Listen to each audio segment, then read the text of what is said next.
C'est une toux qui dure de plus de 8 semaines chez l'adulte et de plus de 4 semaines chez l'enfant.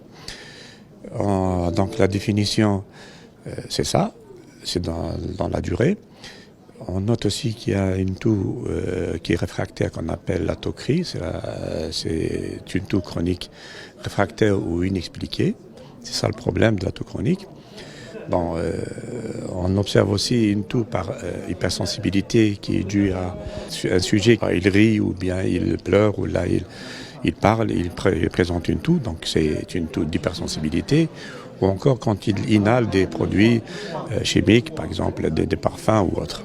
Les causes sont nombreuses. Bon, les causes bien sûr connues sont les infections bronchiques telles que l'asthme, les BPCO, les bronchopnéumopathies chroniques obstructives telles que les dilatations des bronches, les cancers bronchiques. Il y a aussi des causes médicamenteuses qui peuvent provoquer une toux chronique telles que les produits cardio, les IEC et les bêta-bloqueurs. Il y a aussi d'autres pathologies neurologiques qui peuvent être en cause. Il y a les problèmes ORL tels que les sinusites chroniques avec des jetages postérieurs, l'hypersensibilité laryngée et pharyngée, aussi le problème pharyngé très très important. Il y a aussi des causes digestives comme le reflux gastro-œsophagien. Pour la prise en charge, il faut avoir le bon diagnostic de cette toux chronique. Pour avoir le bon diagnostic, il y a des examens qui doivent être faits. Ces examens sont très importants, tels que pour l'asthme, le FR avec test de réversibilité. Pour le reflux gastro-œsophagien, ce sont la pH-métrie, la pH impédancemétrie, la manométrie digestive. Pour ce qui est de l'ORL, c'est la rhinofibroscopie.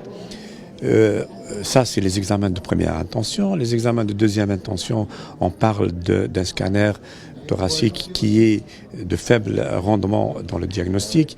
On parle aussi d'une fibroscopie qui est bénéfique en cas où il y a un lavage bronchiolo-alvéolaire ou encore des biopsies d'éperon. On parle aussi de la plétismographie avec la DLCO qui est importante parce que dans l'asthme, pour confirmer l'atteinte de l'asthme avec une obstruction. De là, après avoir fait tous ces examens, si on arrive à un diagnostic, on fait une prise en charge en fonction de la cause, en fonction de l'étiologie. Mais parfois, on fait tous ces examens et on n'arrive pas à avoir une étiologie. Et c'est pour cela qu'on parle de toquerie, c'est-à-dire la toux réfractaire ou inexpliquée, qui n'a pas d'explication. Pour cette toux réfractaire, il y a des traitements qui sont en vogue, tels que les neuromodulateurs. Il y a des études australiennes qui montrent qu'il y a une efficacité très importante dans l'usage de ces drogues, à condition de peser la balance bénéfice-risque. Il faut que ça soit pas, pour ne pas que le malade entre dans l'accoutumance ou autre. Le deuxième traitement, c'est un traitement phoniatrique, c'est-à-dire qu'il y a une rééducation, c'est un traitement non médicamenteux et il concerne surtout les toux chroniques d'hypersensibilité laryngée. Parce que là, il faudrait que le patient fasse une rééducation. Le troisième traitement, c'est un traitement qui est en cours de développement, il est en phase 3. C'est un bloqueur des récepteurs P2X3 au niveau des bronches, de la toux.